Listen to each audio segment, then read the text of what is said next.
Hey guys, welcome back to my channel and to the series From Book to Life. Today we are talking about Start With Why by Simon Sinek. The tagline of the book reads, "How great leaders inspire everyone to take action." Simon starts off with the premise that we all want to make the right decision, whether it be something small, driving to work or taking the public transport to work, to something big like buying a house, a car, or even a laptop. We want to make sure that we have all the data, the facts and figures that we need to help us in this decision-making process. And we hope that at the end of this process, we make the right choice. Consider the decision of buying a laptop. Broadly speaking, you have two options. You can either buy a Mac or you could buy a Windows laptop. In terms of brand, a Windows laptop has a plethora of options. You could buy from Dell, Microsoft, Acer, Lenovo, and the list goes on. For a MacBook, there's really just Apple. If you're someone who uses a lot of Apple products, you're more inclined to buy a MacBook even though it's more expensive, and you might find a similar specs or even a better Windows product. Comment down below and let me know which one you prefer and why. According to Simon Sinek, the reason why you would buy a Mac in such a scenario is because of what the company stands for. You know why the company exists.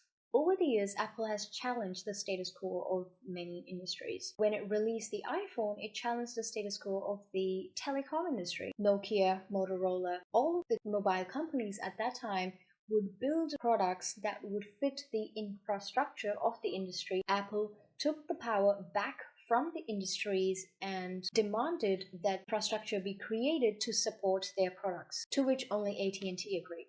With the iPod, 1,000 songs in your pocket, Apple challenged the music industry.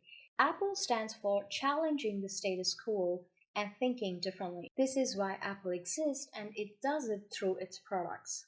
This is what the book talks about extensively, the golden circle.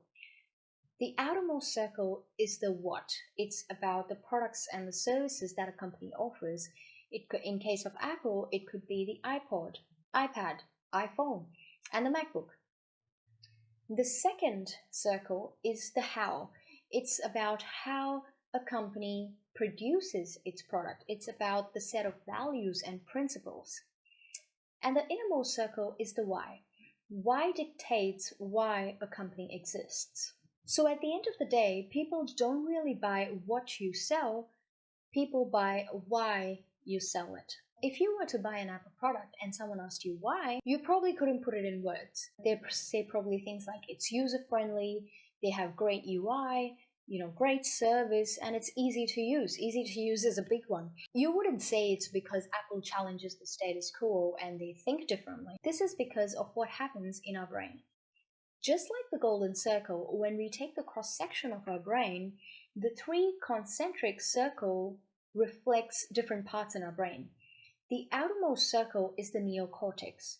Neocortex is responsible for all the practical reasoning and analytical thoughts. It is also responsible for language. The two inner circles are your limbic brain. What this part of the brain does is it's more related to feeling. It expresses feelings like trust and loyalty, and it does not have capacity for language.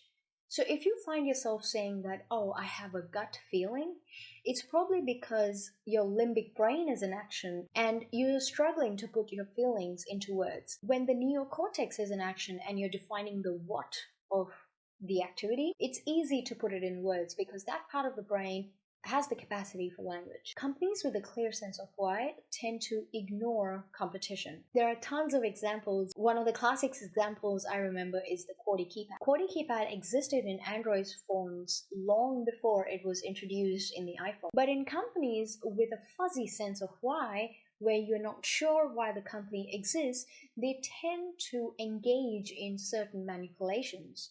One of the most powerful manipulation is price. Offering discounts to customers on their products is a type of manipulation. Another form that they use is to create a sense of fear of missing out.